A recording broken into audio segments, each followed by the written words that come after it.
Assalamualaikum warahmatullahi wabarakatuh. Perkenalkan, nama saya Sulistiani. Saya dari Lokal A2 Bimbingan dan Konseling angkatan 2019. Nah, di sini saya akan memaparkan sedikit materi tentang teori-teori psikoanalisa. Pertama-tama, kita masuk ke biodata singkat Sigmund Freud.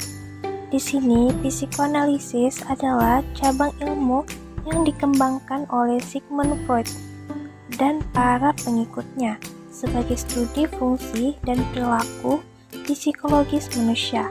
Sigmund Freud sendiri dilahirkan di Murcia pada tanggal 6 Mei 1856 dan meninggal di London pada tanggal 23 September 1939.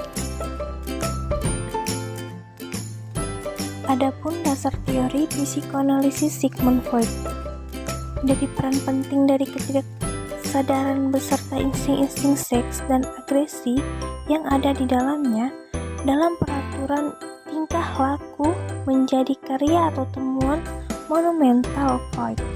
Sistematik yang dipakai Freud dalam mendeskripsi kepribadian menjadi 3 pokok, yaitu struktur kepribadian, dinamika kepribadian, dan perkembangan kepribadian.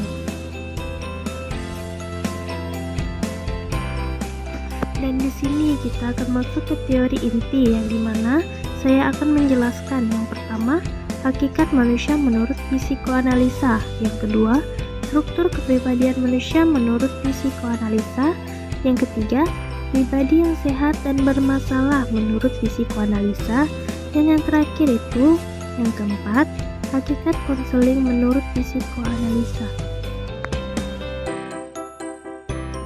Kita masuk ke materi yang pertama, yaitu hakikat manusia menurut psikoanalisa. Psikoanalisis adalah sebuah teori dalam psikologi yang dibilang pagar terkenal, meski pada sebenarnya oleh sebagian orang tidak sepenuhnya dapat dijangkau. Namun, harus diketahui bahwa teori ini sangat berpengaruh bahkan di luar bidang psikologi. Psikoanalisa dianggap sebagai salah satu gerakan revolusioner di bidang psikologi yang dimulai dari suatu metode penyembuhan penderita sakit mental, sehingga menjelma menjadi sebuah konsepsi baru tentang manusia. Hipotesis pokok psikoanalisa menyatakan bahwa tingkah laku prausia sebagian besar ditentukan oleh motif-motif tidak sadar. Ada beberapa poin penting yang menjadi inti pembahasan teori ini, jadi mampu melahirkan konsep tentang unik yang diketahui oleh prausia. Poin penting itu adalah kesadaran dan ketidaksadaran.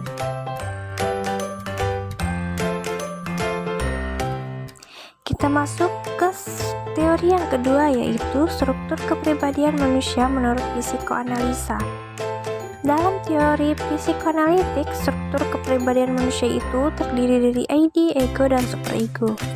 ID adalah komponen kepribadian yang berisi impuls agresif dan libernal, merupakan bagian tertua dari aparatur mental sekaligus merupakan komponen terpenting sepanjang hidup.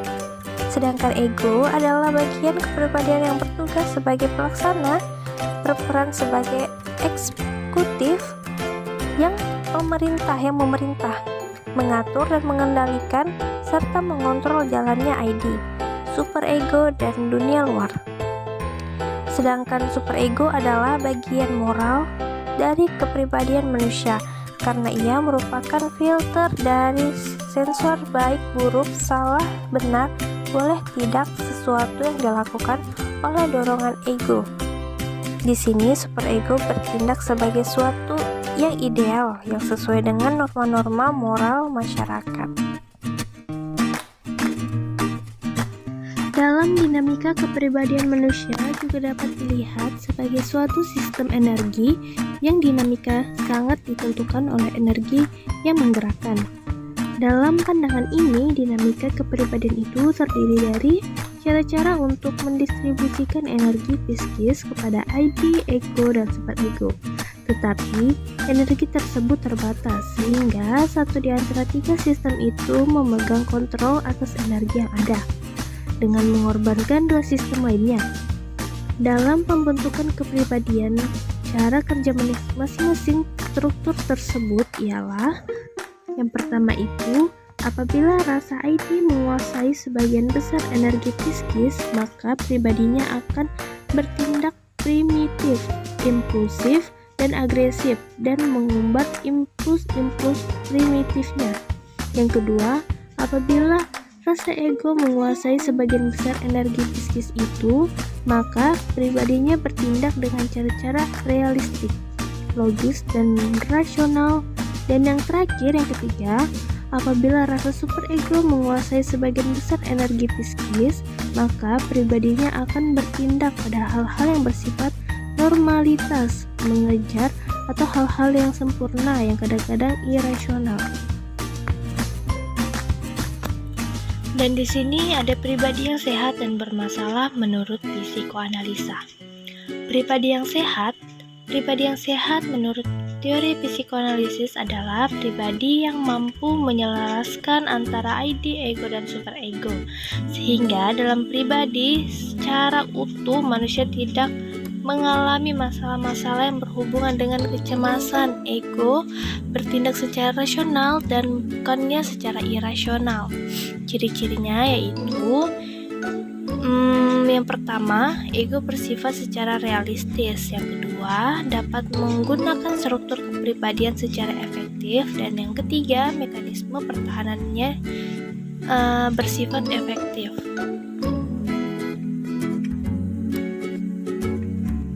Selanjutnya di sini ada pribadi yang bermasalah menurut psikoanalisa. Seseorang dikatakan sebagai pribadi yang bermasalah apabila dirinya terjadi ketidaksinambungan antara ID, ego, dan superego. Terjadi kecemasan akan masa lalu dan ketakutan akan masa datang.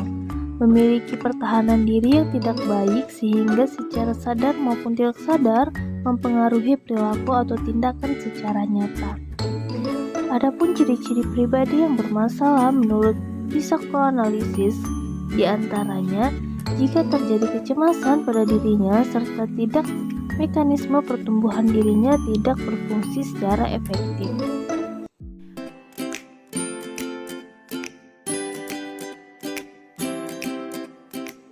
Adapun kita masuk ke materi yang terakhir, yaitu hakikat konseling menurut psikoanalisa. Secara umum, hakikat konseling adalah mengubah perilaku dalam pendekatan psikoanalisa. Hakikat konseling adalah agar individu mengetahui ego dan memiliki ego yang kuat, yaitu menempatkan ego pada tempat yang benar, yaitu sebagai pihak maupun pemilih secara rasional dan menjadi mediator antara ID dan ego. Konseling dalam pandangan psikoanalisa adalah sebagai proses reedukasi lebih realistik dan rasional.